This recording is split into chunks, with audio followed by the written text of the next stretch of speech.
So you've never worn glasses all of your life, and then gradually you notice that the smaller print on everyday items such as ingredients or even text messages on your phone become more and more challenging for you to read. Initially, you try and combat this by holding things further and further away, and then what ultimately ends up happening is you realize that your arms are no longer long enough for you to be able to see small print clearly. You wonder, why has this happened? You go for an eye test and then you are told you need glasses to read.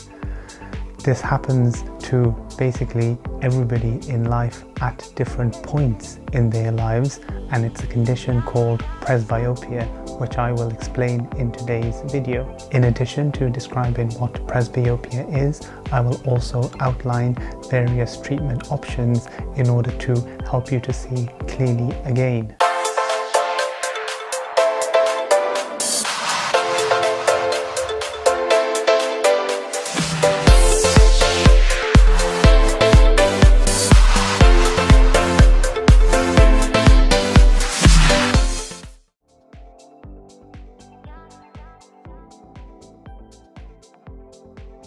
In crude terms, presbyopia is essentially the process through which one loses the ability to focus on small print. This is also known as accommodation, and therefore near tasks, near critically important visual tasks become more and more troublesome and eventually become impossible to carry out. If you are new to my channel, please do consider subscribing, as this would help enormously to help my channel to grow. Presbyopia is a condition that affects everybody, and typically patients start to notice that they are struggling with their near vision roughly from their mid-40s onwards. It's not necessarily a disease, it's more a process that is associated with aging. However, it cannot be prevented, and everybody will experience it at some point in their lives. This leads me on to my next point, which is, can it be prevented through eye exercises? I have seen numerous videos online that describe how performing certain eye exercises can stop this age-related process from occurring. Well, I'm here to tell you that sadly there is no scientific evidence that backs up these claims. As sure as it is that one's skin will age over time, unfortunately the eye, and specifically the lens in one's eye, will also age and therefore undergo the presbyopic decline in visual function. This leads me on to my next point, which is, why does presbyopia occur? Inside our eyes, just behind the front part of the eye, which is called the cornea, we have the crystalline lens, which you can see in this diagram on screen now. The function of the crystalline lens is to allow us to see clearly at various different distances, and it does this by altering its shape, and therefore through altering its shape it can alter its power and therefore its focusing ability. In the crystalline lens, what tends to happen with age is it stiffens, and as it stiffens it loses its flexibility and therefore its ability to focus. New cells are constantly being produced in the crystalline lens, and these lenses get added to the actual lens matter. Unfortunately, older cells within the lens are not removed, and this is why over time and with age the whole lens matter tends to stiffen up. The way you can think of this process in order to try and visualize what is occurring is, think of an onion. An onion has several different layers, and that is essentially what the lens within our eyes is like. With this onion, imagine different and new layers of onions were consistently and constantly over time and many years added to the initial onion structure. Essentially, the onion would get bigger and fatter and lose its ability to change focus and therefore power. Due to the processes that I have discussed and outlined, this is why we lose the ability to focus and see small print over time with age. So what are some of the signs and symptoms of presbyopia? The obvious hallmark symptom of presbyopia is the inability to see small print clearly at near working distances. This can in turn lead to eye strain, which can in turn lead to headaches. Also, patients do notice that they progressively start holding things further and further away from themselves in order to see. And also other patients also describe how over time they have started to increase the size of text on their mobile phones in order to see clearly. The process of presbyopia actually occurs very gradually over time, and that's typically months to usually years. However, patients do suddenly become aware of the problem.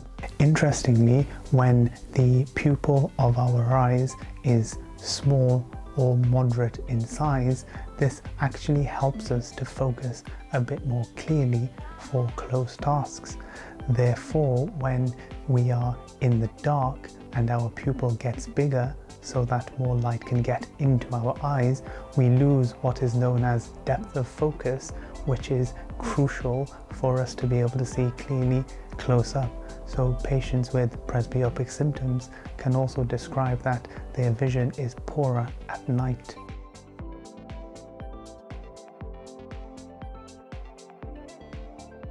Now that you are armed with the knowledge that you have presbyopia, you are probably wondering, how do I correct the issue? Well, the first thing that you need to do is book and then attend for an eye examination.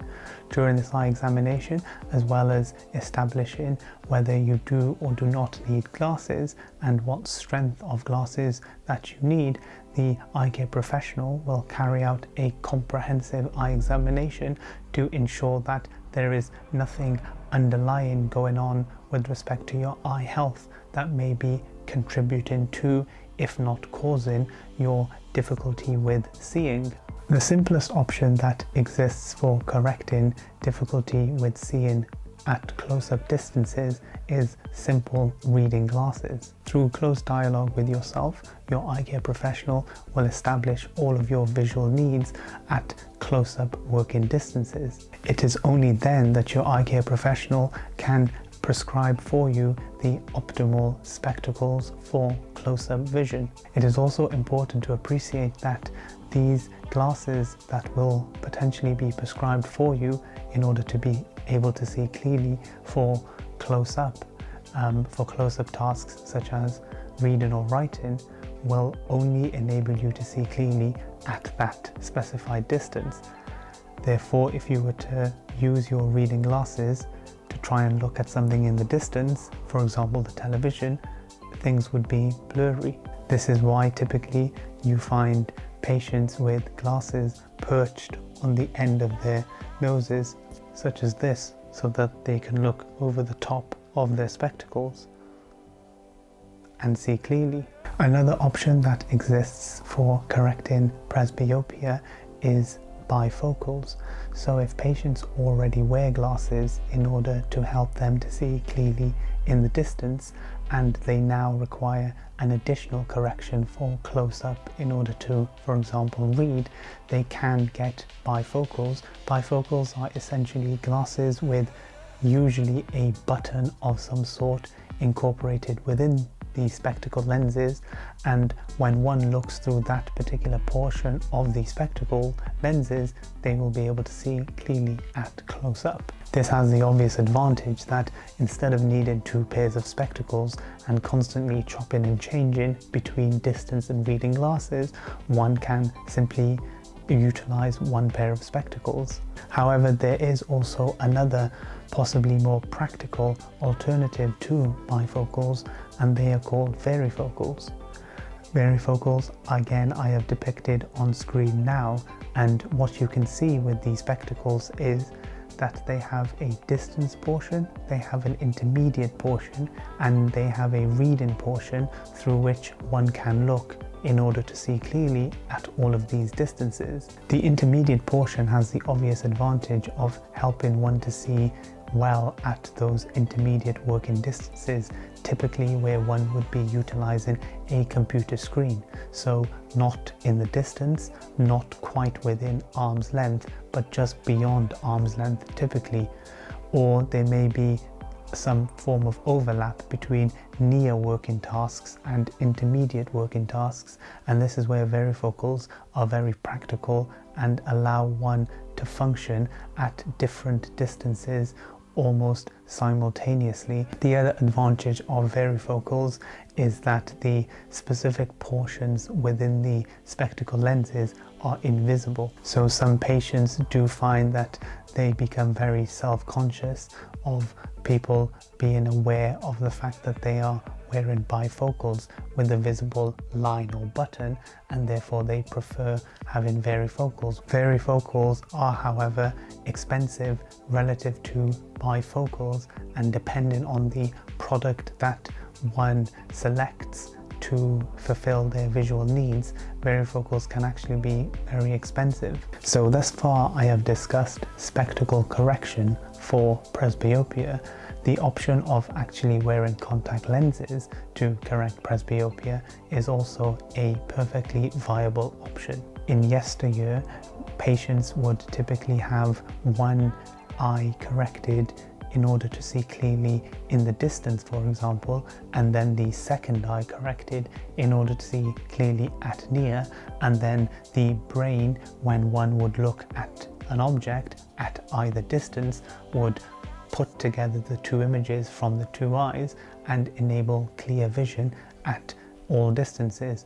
However, this form of correction, which is known as monovision, does not always work well for all patients. Over the past decade or so, contact lens manufacturers have been striving to make and bring to the market bifocal or multifocal contact lenses. This has been a game changer for patients who prefer to wear contact lenses and now require bifocals or varifocals, because they do tend to have more than one option now available to them. There are also laser refractive procedures and also surgical procedures that patients can undergo in order to correct their presbyopia. The surgical option that exists is basically called a clear lens extraction, and this is where, prior to developing a cataract, patients undergo the same operation as a cataract procedure. And what this does is it removes the lens within one's eye, and they can have an artificial lens implanted exactly the same as occurs during a cataract operation, but the plastic lens that's incorporated into one's eye can be manipulated and adjusted in terms of its power to allow one to see clearly.